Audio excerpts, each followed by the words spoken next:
Good evening and welcome to News Channel 8. I'm Jerome Aegean, and these are some of the top stories we have for you tonight. A stabbing at Golden Grove Prison.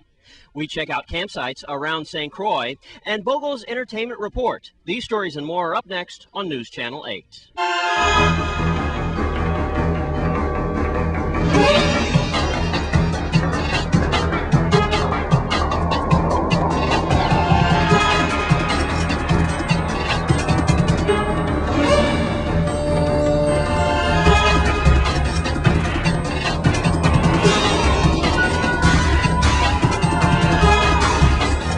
In our top story tonight, just 24 hours after a sick-out or a job action occurred at the Golden Grove Prison, a stabbing has occurred. Details are still sketchy on the who and the why, but it did seem to occur last night in the reception area at the prison itself. The prisoner was taken to the Juan Luis Hospital, where he is recovering at this time. When we bring you more information, we will let you know more about this case. But today, of course, starts part of our great holiday here on St. Croix, and here we are now at a campsite, and Wes Small goes to many others around St. Croix. Take it away, Wes. Thanks a lot, Jerome. Happy Easter to everybody. And I was going to say, thank God it's Friday, because it feels like a Friday. Joel Tutine, superintendent of parks, national parks and everything. And boy, Joel, I have to tell you, it's beautiful weather. We've been blessed, and beautiful family here.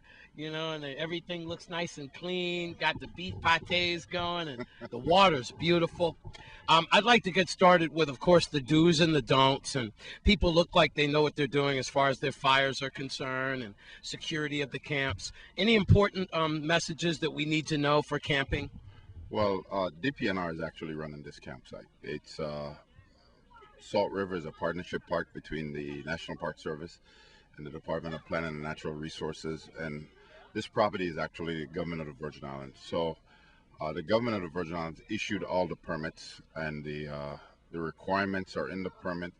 We haven't had problems since those permits were issued. As you can see, there are porta potties that's available for the campers, and also I think it's a 20-yard trash bin that's there for them to put all their trash. Wonderful. Yeah.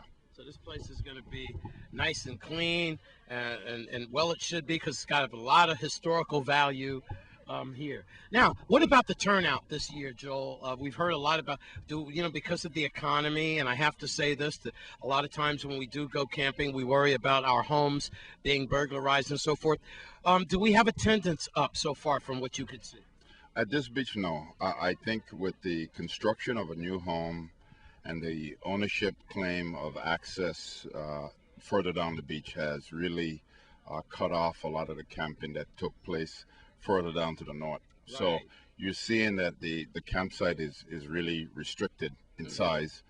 But it's only Wednesday, and the bulk of the campers won't be coming, hopefully, until tonight or tomorrow. That's right. This is just the beginning, isn't it? We still got more to go. Right.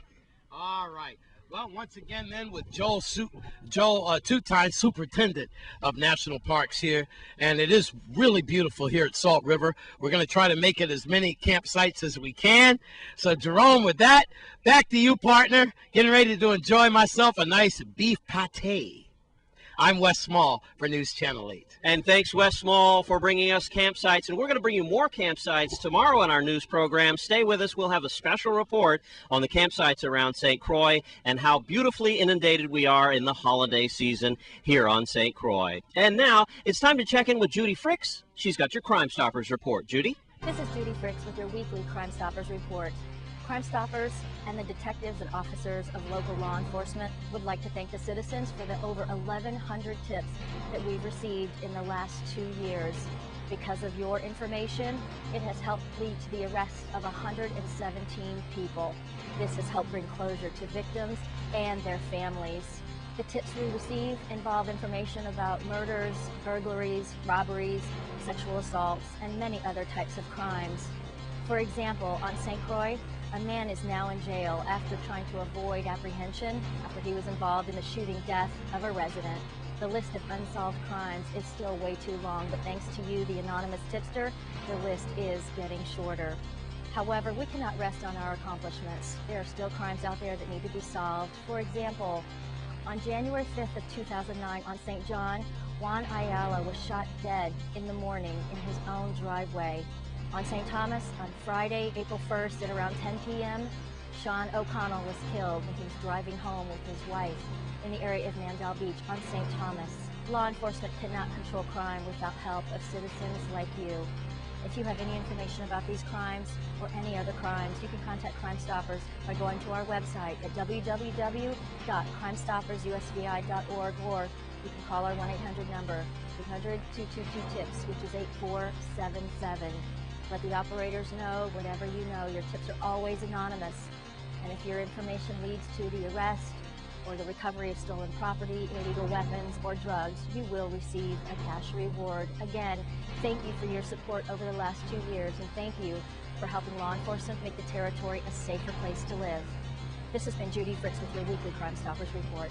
Thanks, Judy Fricks. And when we come back from this break, we'll take a look at some medical students, interns that have got a message for all the youth here on St. Croix and in the territory. Stay with us.